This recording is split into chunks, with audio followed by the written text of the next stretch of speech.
Yo Mina, setelah sebelumnya kita sudah membahas spoiler Boruto to Blue Vortex chapter 17 yang masih dalam bentuk teks. Di video kali ini, demi menghindari kesalahpahaman alur ceritanya, saya akan bahas Boruto to Blue Vortex chapter 17 versi terjemahan resminya atau ofisialnya. Oke, tanpa lama-lama kita langsung masuk saja ke pembahasannya. Let's go!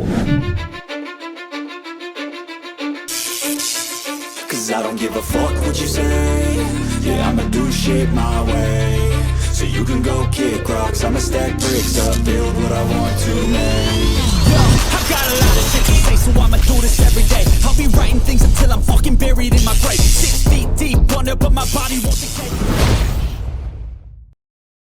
Sampul halaman chapter 17 kali ini menampilkan Yodo dan Araya. Di sana ada sebuah catatan editor yang berbunyi, yang terpendam dalam semangat juang itu adalah perasaan terhadap sang kawan. Sementara judul Boruto to Blue Vortex chapter 17 kali ini adalah anak binatang buas. Di halaman awal ada sebuah catatan samping editor yang berbunyi, perasaan Sumire yang terungkap. Sarada yang tengah menjalankan misi kini dihantui rasa gelisah. Chapter kali ini diawali dari kegelisahan Sarada di tengah misi setelah mengetahui isi hati Sumire yang sebenarnya. Saat itu Sarada masih mengingat dengan jelas ucapan Sumire kepadanya yang berbunyi, "Tidakkah sebenarnya kau coba pahami sedikit saja perasaan Boruto? Apakah kau pikir dia memilih bungkam karena itu yang dia inginkan? Di dunia ini ada hal-hal yang tidak bisa kita bicarakan, meskipun kita sangat ingin membicarakannya kan? Apa kau tidak pernah membayangkan betapa beratnya hal itu? Bukan hanya perasaan Boruto, tapi juga perasaanku. Apakah waktu itu, saat kau memeluknya di hadapan mataku, meski hanya sebentar, apakah kau memikirkan perasaanku?" Kegelisahan Sarada itu ternyata disadari oleh Mitsuki. Mitsuki merasa ada yang aneh dan tidak biasa dari Sarada. Sementara Matsuri dan Ryu masih berdiskusi tentang petunjuk yang mereka temukan saat dalam misi pencarian Boruto. Matsuri berkata, pohon-pohon mengatakan bahwa Boruto sendirilah yang meletakkan katak ini di sini. Tidak salah lagi, Boruto pernah ke sini. Ryu tidak mengerti ucapan Matsuri, lalu dia bertanya, pohon-pohon di gurun pasir seperti ini? Matsuri menjawab, mereka ada di mana-mana, bahkan di dalam tanah. Sementara itu di kejauhan, Konohamaru dan tim masih memantau pergerakan kedua Shinju itu. Yodo ternyata memiliki kemampuan pendengaran yang tajam. Dia menguping pembicaraan Matsuri dan Ryu. Matsuri saat itu berkata, kita bisa mengandalkan suara pohon-pohon untuk menelusuri jejak ini. Jejak ini pasti akan mengantarkan kita ke tempat Boruto atau rekannya. Setelah mendengar pembicaraan itu, Yodo melaporkannya kepada Konohamaru dengan berkata, tidak salah lagi, mereka mengejar Boruto sampai ke sini. Lalu, dari cara bicaranya, sepertinya Matsuri memiliki kemampuan seperti tipe sensor. Cepat atau lambat, dia akan mendeteksi keberadaan kita. Konohamaru berkata, baiklah, sampai saat ini semuanya sesuai informasi. Lalu Konohamaru menanyakan kesiapan timnya, tapi Sarada masih tidak fokus. Konohamaru pun menyadarinya. Dia bertanya, ada apa Sarada? Apakah kau baik-baik saja? Sarada menjawab, maaf, konsentrasiku sempat buyar. Sekarang sudah tidak apa-apa. Kemudian Yodo mengkonfirmasi sesuatu kepada Konohamaru. Dia berkata, Konohamaru Sensei, makhluk itu, jika Ryu berhasil dikalahkan dan kita mendapatkan Togedama, Shinki bisa kembali seperti semula kan? Konohamaru berkata, ya, jika informasi itu benar, maka seharusnya memang seperti itu. Setidaknya strategi ini disusun atas dasar semua informasi itu. Setelah mendengarnya, Yodo bertekad akan berjuang semaksimal mungkin untuk mengalahkan Ryu. Tapi Araya berkata, Yodo, jangan bertindak gegabah. Mendengar ucapan Araya itu, Yodo cukup kesal. Dia berkata, berhentilah mengatakan apa yang harus kulakukan Araya. Aku akan melakukan apapun demi menyelamatkan Shinki. Di sini Araya semakin khawatir kepada Yodo. Tapi Yodo kembali berkata, sudah kukatakan, kau diam saja, atau aku akan membuatmu diam. Mendengar perdebatan itu, Konohamaru langsung menghentikan mereka. Dia berkata, kalian berdua hentikan. Kenapa kalian malah bertengkar? Yodo berkata, maaf, ini sudah biasa, tidak akan berdampak pada misi. Setelah itu, demi kelancaran misi, Konohamaru memastikan lagi apakah timnya sudah paham dengan strategi yang akan mereka jalankan. Mitsuki berkata, tidak masalah, walaupun aku cukup ragu strategi ini bisa berjalan lancar. Konohamaru berkata, jangan mengatakan hal seperti itu. Kita sudah sampai di sini, jadi apa boleh buat? Ayo. Setelah itu, Konohamaru, Mitsuki, dan Sarada mulai berjalan menghampiri Matsuri dan Ryu di bawah. Sementara Yodo dan Araya masih berjaga di atas. Konohamaru berteriak kepada para Shinju, kalian berdua yang ada di sana, siapa kalian? Sedang apa kalian di sana?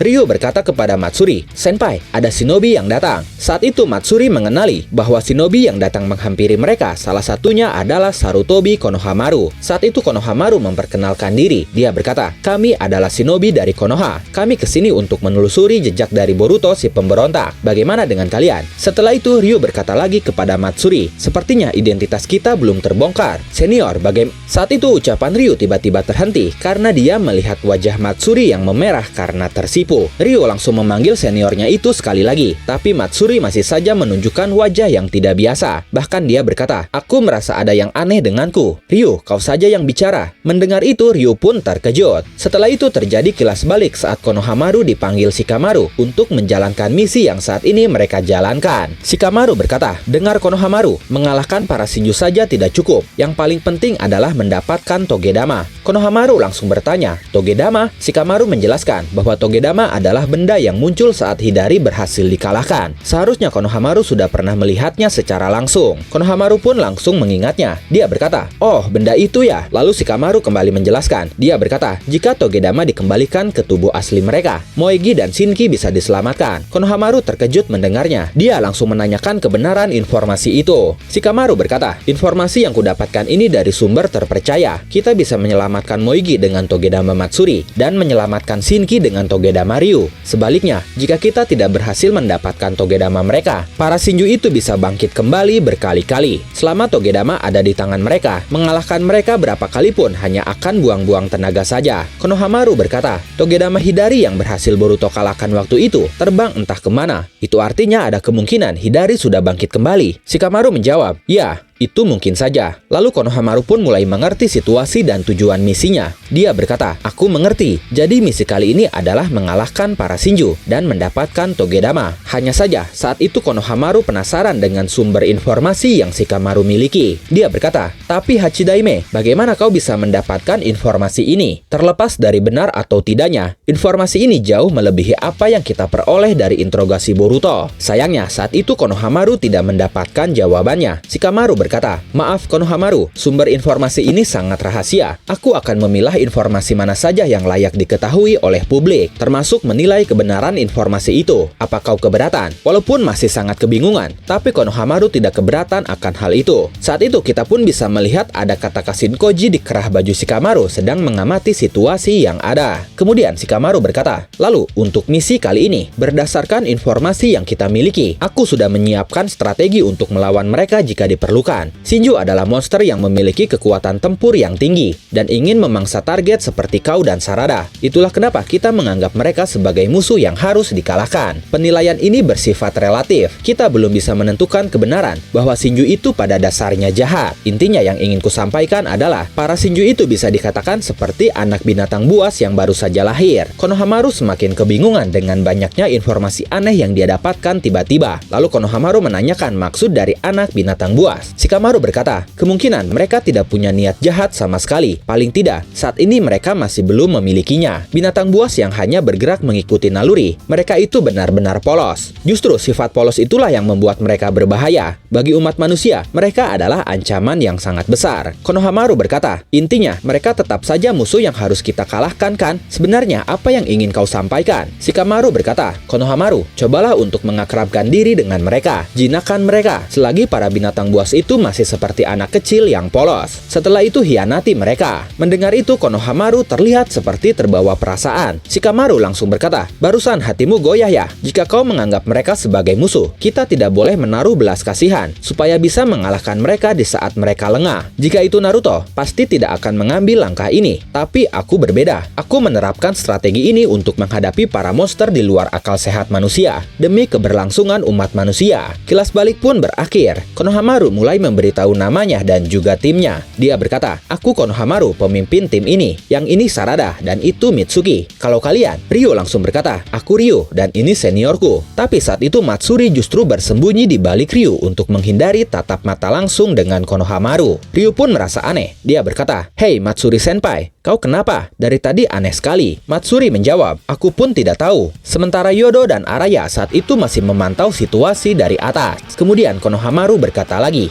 Ryu dan Matsuri ya, salam kenal. Kalian pun sedang mencari Boruto kan? Berarti tujuan kita sama. Kami pun sedang mengejar dia. Bagaimana kalau kita bekerja sama? Ryu langsung menanyakan pendapat Matsuri tentang ajakan Konohamaru itu. Tapi saat itu Matsuri masih saja bersembunyi di balik Ryu dengan wajah merahnya. Kemudian dengan malu-malu, Matsuri pun menyetujui ajakan Konohamaru itu. Setelah itu Konohamaru langsung mengamati seekor katak yang tergeletak di pasir. Konohamaru berkata, katak ini mata-mata yang biasa digunakan Boruto dan rekannya. Kita perlu mencari tahu apa yang mereka lakukan di sini. Lalu Mitsuki menemukan sesuatu di pasir. Dia berkata, Sensei, ada potongan logam yang jatuh. Ini mungkin benda yang digunakan Boruto untuk berpindah ruang dan waktu. Ryu terlihat cukup kagum melihat aksi Shinobi Konoha dalam penyelidikan itu. Konohamaru berkata lagi, mungkin ada petunjuk lain lagi. Ayo kita periksa semua area di sekitar sini. Kita bagi tugas. Sarada dan Mitsuki, tolong periksa area sebelah sana. Dan Sarada langsung berkata siap. Lalu karena melihat Matsuri selalu bersembunyi di balik Ryu dan wajahnya yang selalu memerah, Konohamaru pun mulai mengajaknya berbicara. Dia berkata, namamu Matsuri kan? Ada apa? Apakah kau sedang kurang sehat? Setelah ditanya seperti itu oleh Konohamaru, wajah Matsuri semakin memerah. Dia tidak bisa menjawab pertanyaan Konohamaru. Saat itu dia hanya bisa berkata di dalam hatinya, nafasku sesak. Kenapa? Sebenarnya apa yang terjadi padaku? Kemudian tiba-tiba Sarada memanggil Ryu. Dia berkata, Ryu, sebenarnya di sebelah sana juga ada jejak yang kemungkinan besar milik Boruto. Ryu berkata, benarkah? Jangan-jangan dia masih ada di dekat sini ya? Mitsuki berkata juga, rekan kami yang lainnya sedang berjaga di sekitar sana. Ayo ikut ke sana, biar sekalian ku perkenalkan kau pada mereka. Ryu sebenarnya tidak masalah ikut dengan Sarada dan Mitsuki, tapi saat itu dia mengkhawatirkan Matsuri. Konohamaru langsung berkata, tidak masalah, kami akan periksa area sebelah sini, serahkan saja pada kami. Lalu Sarada pun berkata, ayo, tenang saja, Sensei bisa diandalkan. Setelah itu Ryu pun ikut bersama Sarada dan Mitsuki. Ryu berkata, terima kasih, ternyata Shinobi Konoha itu memang orang-orang baik ya, persis seperti yang aku dengar. Sarada dan Mitsuki terkejut mendengarnya. Lalu Ryu berkata lagi, Jura Senpai saja benar-benar menghormati kalian. Ah, ngomong-ngomong, Jura Senpai itu pemimpin kami. Sarada dan Mitsuki semakin terkejut karena Ryu dengan mudah memberitahu informasi itu. Ryu berkata lagi, jujur saja, tadinya jika kami bertemu dengan para shinobi, aku berniat langsung membunuh mereka saja. Tapi ternyata mencoba bicara dulu tidak ada ruginya.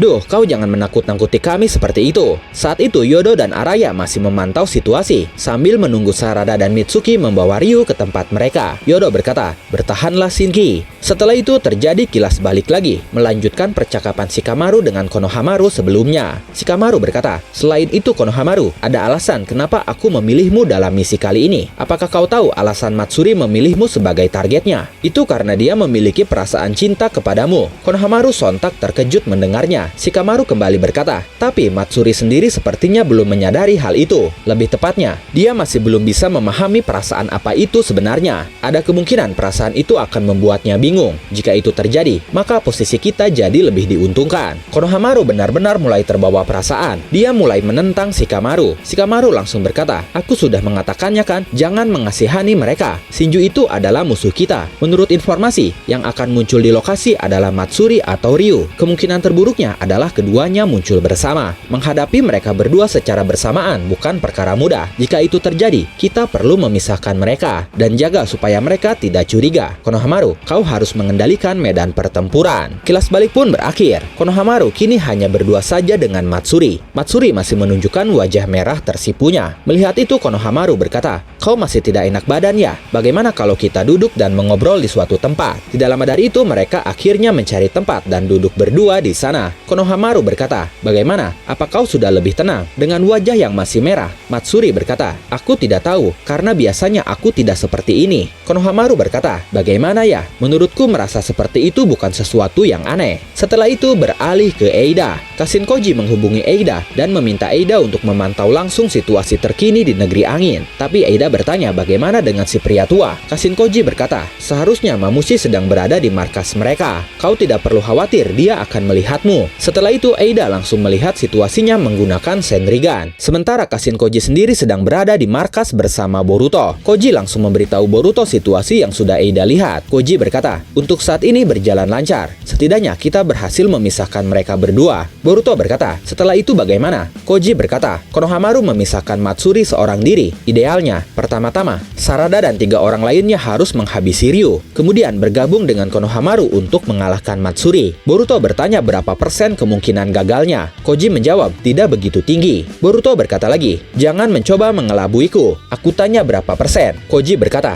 berapapun itu, Boruto, jangan coba-coba menyusul ke sana. Alasannya sama dengan Himawari. Jika kau terlibat dalam pertarungan ini, Jura akan bergerak. Jika itu terjadi, kali ini kau akan terbunuh. Kita tidak boleh kehilangan dirimu. Setelah itu beralih ke Konoha. Jura terlihat mengunjungi Konoha. Dia masuk ke toko buku dan memilih beberapa buku di sana. Tim sensor langsung menyadari kedatangan Jura karena cakra Jura kini sudah tercatat dalam data cakra Konoha. Posisi Jura pun saat itu diketahui berada di toko buku distrik C. Mendengar informasi itu, Shikamaru langsung memberi arahan kepada semuanya dengan berkata, biarkan saja, jangan usik dia. Kita tidak perlu mengevakuasi warga sipil juga. Lalu sampaikan kepada semua divisi supaya tidak menyerang. Jura sendiri saat itu mengambil sekitar 6 buku. Dia membawanya ke kasir, lalu Jura memberikan 1 gepok uang sambil berkata, simpan saja kembaliannya, anggaplah sebagai pembayaran di muka. Tolong alokasikan untuk pembelian berikutnya saat aku kembali ke sini. Penjaga toko itu cukup kebingungan, tapi dia lumayan tenang menghadapinya. Dia berkata, saya mengerti, silahkan datang lagi. Setelah itu beralih ke ruangan Amado. Amado terlihat sedang memantau sesuatu di layar komputernya. Dia pun mulai menyalakan rokoknya, tapi tiba-tiba ada yang mencabut rokok itu dari mulutnya. Orang itu ternyata Kawaki. Kawaki langsung mendorong Amado ke dinding dan menahannya menggunakan tangan modifikasinya. Amado berkata, aku sudah menduga kau akan datang. Sementara Kawaki berkata, ada banyak hal yang ingin aku tanyakan, tapi pertama-tama, aku ingin kau menarik keluar kekuatanku sampai batasnya. Dan momen itu mengakhiri Boruto To Blue Vortex chapter 17, versi terjemahan resmi kali ini. Sebelum berakhir, seperti biasa ada catatan samping editor yang kali ini berbunyi, di saat misi yang berat di Suna masih berlanjut, Kawaki yang menginginkan kekuatan akhirnya mulai bergerak. Bagaimana menurut kalian tentang chapter kali ini? Silakan tulis dan diskusikan pendapat, asumsi, spekulasi, dan teori kalian di kolom komentar. Oke, terima kasih sudah menonton video ini sampai akhir. Mohon maaf jika ada kesalahan dalam narasi maupun dalam terjemahan dan penyebutan istilah asing. Tetap nantikan konten Boruto dan konten menarik lainnya hanya di Animangatik. Sekali lagi terima kasih dan sampai jumpa di video selanjutnya.